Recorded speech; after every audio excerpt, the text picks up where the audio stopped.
welcome to my channel. My name is Lola. I'm a US RN and a UK RN. If you're new to this channel, welcome. This channel brings you life vlog. It gives you things about my transition to the US, to Florida. I am already a nurse that has worked in America before, in Atlanta, Georgia, and I came back to the UK, and I am now going through that transitional process again and awaiting my green card. So guys, as I said, if you're new, welcome and thank you for joining. Those of you that have been with me at the beginning of this journey, thank you so much. Really appreciate that you stuck with me. I do sincerely apologize that I have not put out a video of recent. Life has just taken over. It's been very, very hectic. And as I said, I started a new job. Yes, that I will give you the lowdown on at some point, maybe in a couple of weeks. Whether I need to run away from the job. As you know, those of you that know me well know I do not tolerate terrible jobs. So I'm sort of giving this a little bit of time to see if I need to start running. I will give you the lowdown, but so far it's looking like I will likely run.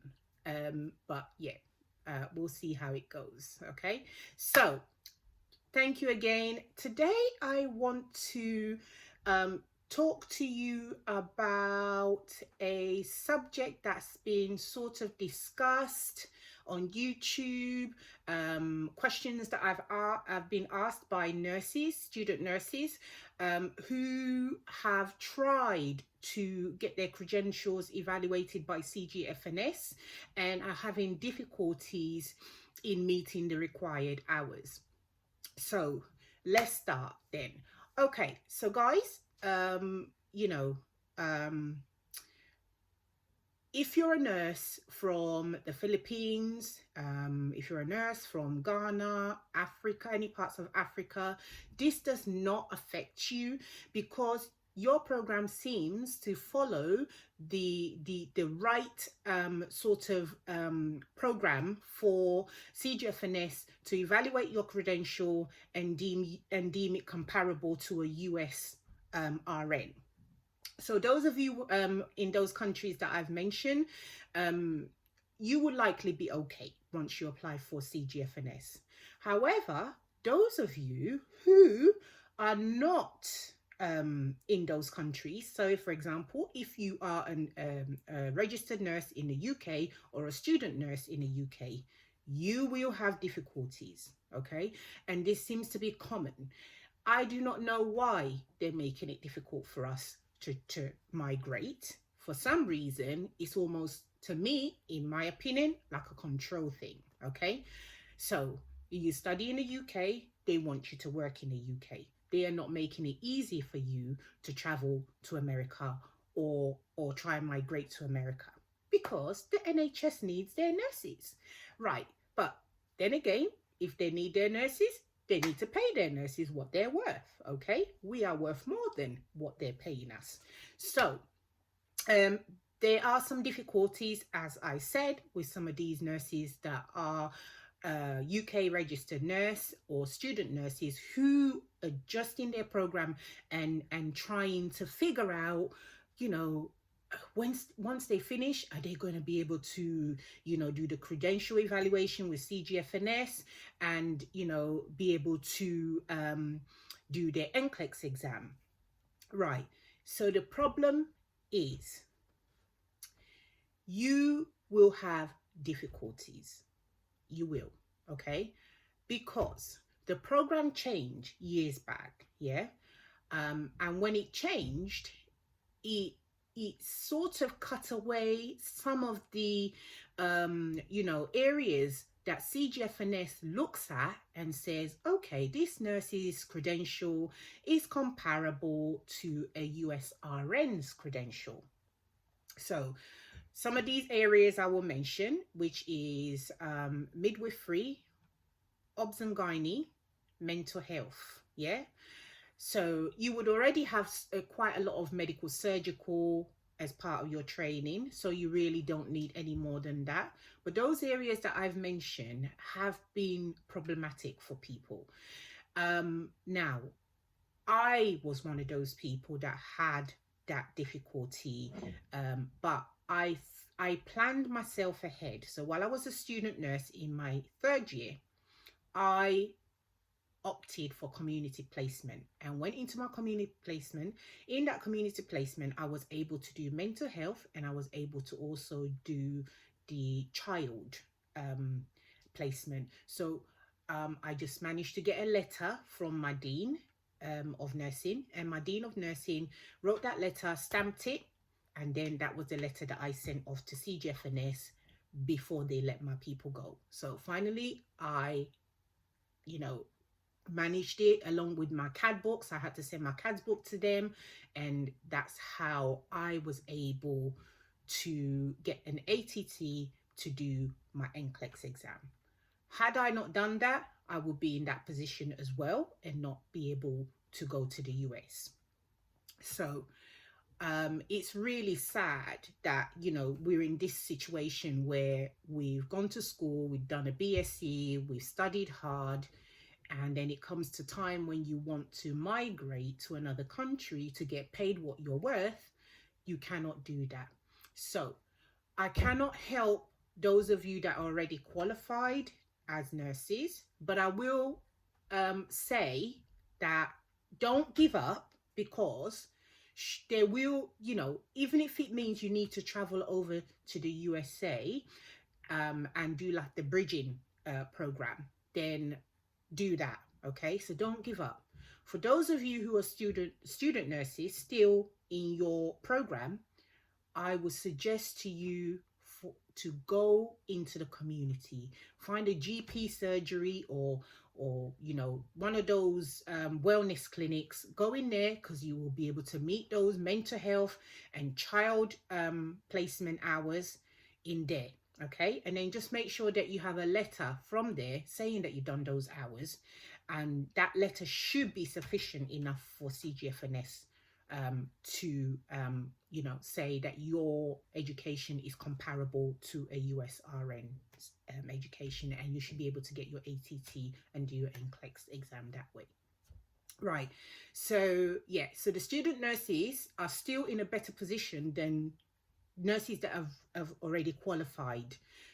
You've now got to the situation where CGFNS does not, you know, is saying that, you know, you're missing hours. So what you can do is try ERES. Now, they may or may not, that's another evaluation, credential evaluation service called ERES.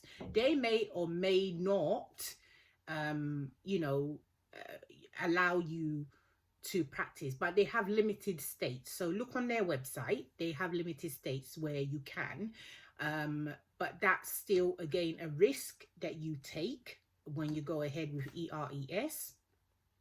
The other suggestion is that, like I said, you go over to the US and find a program that would allow you to meet those hours. Now, years back, City University used to do that bridging course, but then they stopped it. I don't know why they stopped it. I can only think that is because loads of nurses were going on to that program and trying to get to the US.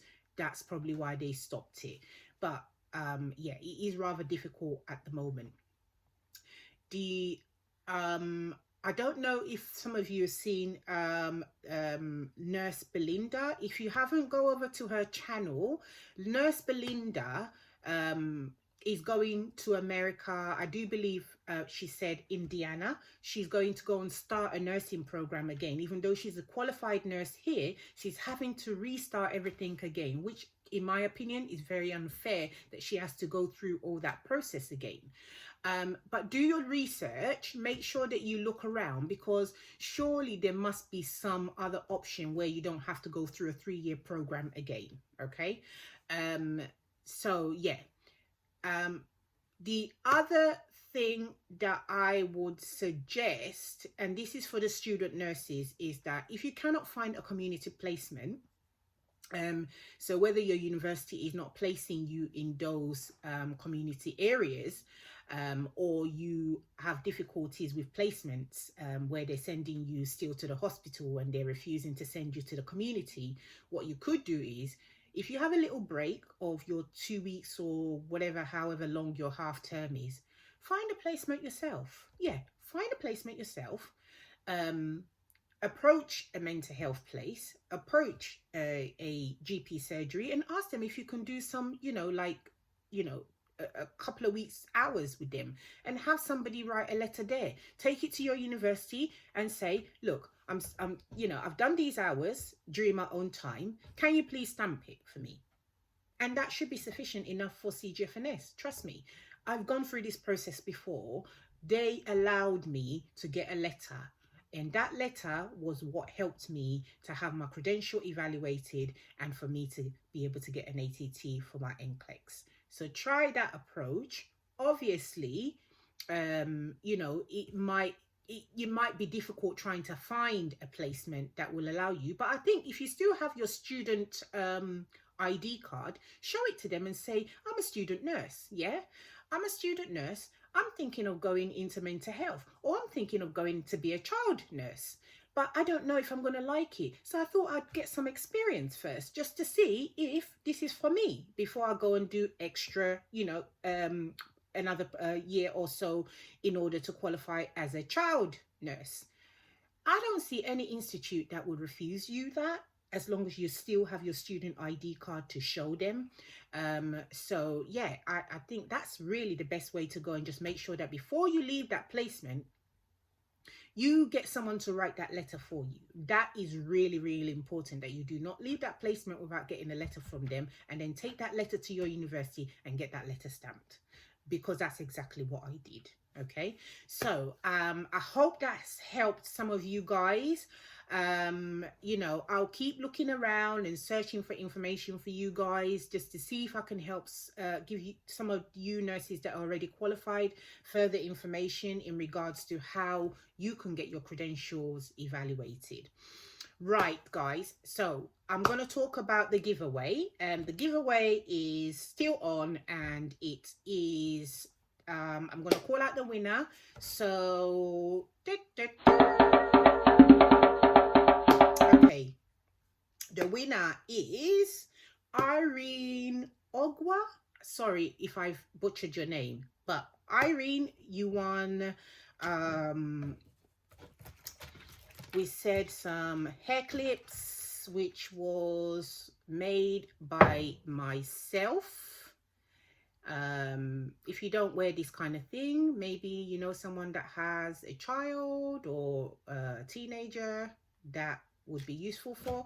And then you have a little beautiful mug. I can change this for you. We've got loads of them, and this was sublimated by myself. I made this, okay? And I also made these as well. So these are yours. Irene, please do send me your on Instagram. I'm going to pop my Instagram information there. Send me a private message, and with your address, and I will post this off to you this week. Okay, right, so well done, Irene. Thank you so much for putting out your comment. And the comment that Irene put out was good, because I asked people to let me know what they would want to see in the next video, and Irene suggested that I do a video on safer states to live, states that have the highest rates of pay and affordable living conditions. So that's going to be my next video. Guys, thank you so much for sticking with me. Good luck to everybody that's still on this journey. I'm still going through my process as well, so hopefully in a new year I will be in Florida, and yeah, living my best life, hopefully. Right, guys, so thank you again. Please like, share, subscribe if you're not already subscribed, and I will see you in my next video. Thank you, guys. Take care. Bye bye.